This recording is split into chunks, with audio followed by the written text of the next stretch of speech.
देखिए बच्चों, एक्सरसाइज 10.3 का क्वेश्चन नंबर 12।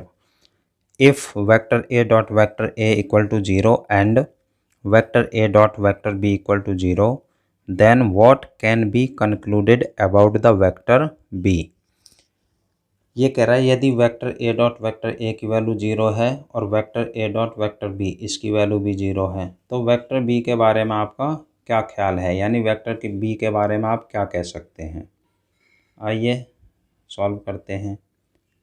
देखिए vector A dot vector A equal to 0 and vector A dot vector B equal to 0, इसकी value भी 0 दे रखी है और vector A dot vector B इसकी वैल्यू भी 0 दे रखी है। तो देखो, अगर वेक्टर बी 0 होता तो बच्चों वेक्टर ए डॉट वेक्टर ए ये कैसे 0 हो गया, क्योंकि इसमें तो वेक्टर बी है ही नहीं। इसका मतलब ये है कि वेक्टर ए 0 माना जाएगा, क्योंकि इसके 0 होने की वजह से इसकी वैल्यू भी 0 हो गई और इसकी वैल्यू भी 0 हो गई। तो हम लिख देंगे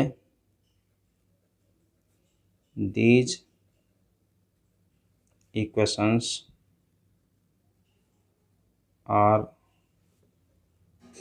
satisfied by vector A equal to 0। अगर हम ए डॉट ए और ए डॉट बी दोनों में वेक्टर ए की जगह 0 रखते हैं तो तभी तो ये 0 आएगी। देखो रख के दिखाते हैं। जैसे vector A dot vector B है, अगर हम यहाँ 0 रख दें तो देखो 0 की मल्टीप्लाई करके 0 आ गया ना।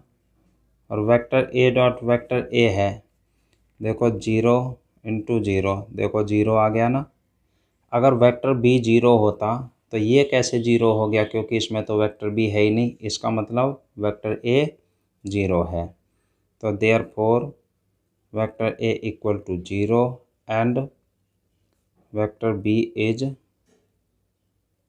Any vector. ये कोई वेक्टर है बच्चों, ठीक है। ये क्वेश्चन कंप्लीट हो गया आपका।